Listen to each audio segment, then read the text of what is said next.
Now let's take a look at what we can do to make this text more accessible. The text itself right now is rendered as a big block. And what In5 does is add some automatic alt text to it. And you can see that there's alt text here. And I've formatted this text in a very formulaic, generic way to make it really easy to see where things stop and start. So it says first paragraph, sentence 1, and then sentence 2, etc. So we can see how much of this is automatically captured, because there are reasonable limits on how much alt text you can put onto an element. We don't want it overcrowded. We don't want Google punishing us for trying to cram things in here. So there is a 255 character limit in terms of what In5 is going to pull from a text frame. Now, this text frame is basically all the text you see on the right-hand side, and yet it's going to stop at the, I think this is sentence 2, so it's like halfway through sentence 3, so right about here. And there's all this text that isn't getting picked up. It's not going to be read by a screen reader, and it's not going to be indexed as by Google.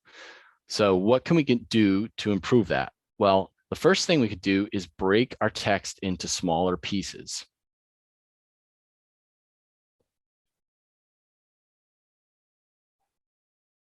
Well, let me open the exercise file for that.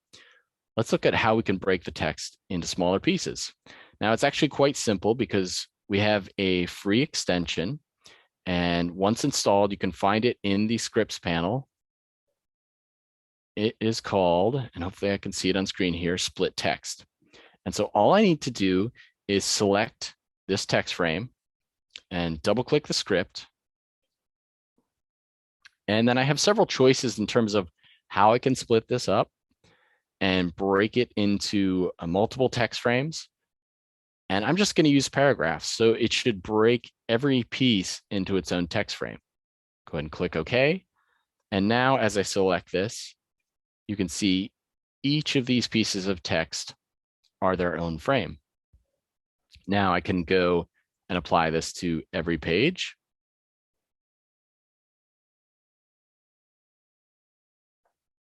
And break up all the text there.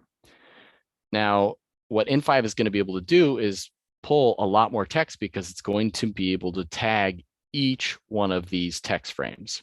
And then, of course, in any of these instances, if you didn't want it automatically pulling text, let's say you have a whole paragraph, but it could actually be described with a sentence that would fit in alt text, you can always go into the object export options and add custom alt text here. So that's always a possibility. But now let's just go ahead and export this with the text broken up and take a look at what that would look like. So to do that, I would go to In5 Export HTML5 and save it when it asks me to. I'm still rendering the text as images, so nothing to change there. And I would just click OK. Let's take a look at the output. So here's the output from this particular file. I'm going to right click and say inspect. And here is the alt text from the first paragraph. We're still only getting a little way into where we're past sentence 3 this time, because it's just this text frame. It doesn't include the header. But now we can look at all these other text frames in here. For example, here's the smaller header. The entirety of that text has been included. And each text frame is that way as well. So you can see there's a lot more of the text that's made it into the output. We've kept the text rendering as images, so it looks exactly the way it does in the InDesign.